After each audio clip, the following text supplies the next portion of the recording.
Hey gang, how's it going? I'm Travis. I'm the construction foreman here at JVI Secret Gardens. This is one of our, I truly have lost count what number of project this is for the year. It's a really interesting project we're doing down here in Murfreesboro, Tennessee. What we're doing here is a 14-foot pondless. This homeowner had, I won't call it a dead space, but she had just sort of an unused area here, if you can see with the AstroTurf and the statues and things. In fact, if you look behind me, you can see all the statues and things she's got here in the yard. Pretty eclectic taste. So yeah, the digging was super easy here. I don't know if this was a plant bed at one point, but the soil is already heavily amended and very fluffy, very light. Put us ahead of schedule. We had this scheduled for 4 days, and we're finishing it up here at the end of day 2. So thank you to the pond gods for good soft soil.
Something that's always kind of a bit of a challenge is how to hide the headwaters, the waterfall spillway.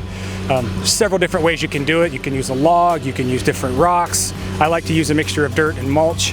In this application, we didn't really have those things at our disposal, so I used a bit of moss from on site here.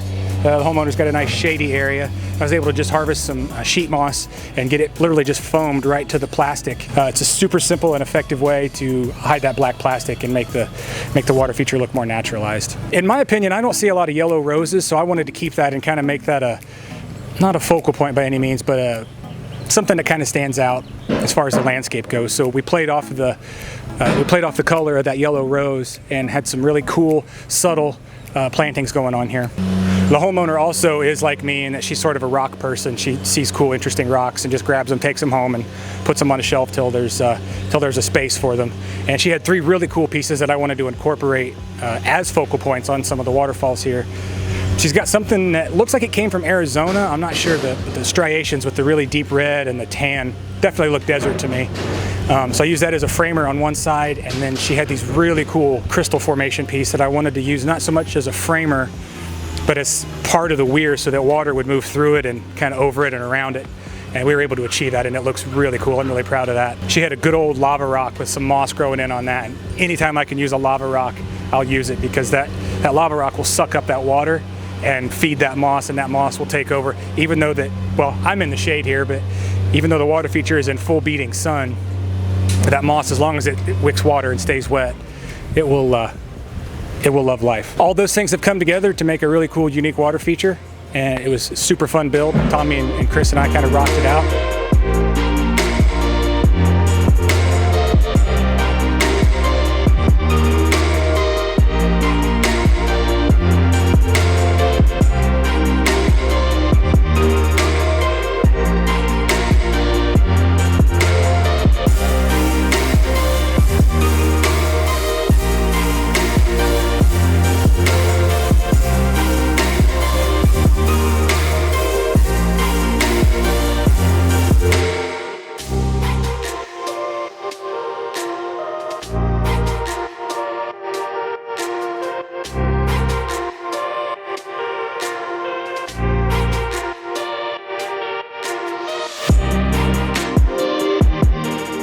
That's it, another finished product, another water feature in the ground.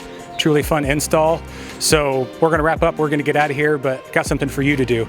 I need you to follow us on Instagram like us on Facebook, subscribe to us on YouTube. If you like the video, be sure to click the thumbs up button and ring the notification bell to get notifications for future videos, updates, things like that. Also, be sure you comment on the videos. Let us know what you think. Let us know what you see. Do you want us to do something for you? And most importantly, if you like the video, share it with your friends, share it with your family. We want to be in their yard too. We want to be in your yard. We want to be in everybody's yard, really. Be sure you call us. Let us know what you think. Give us a shout. Any questions? Shoot us an email or stop by the garden center. Pick out your own stuff, get your own ideas, then give us a call or give us an email. Until next time, gang, Uncle Trav saying cheers.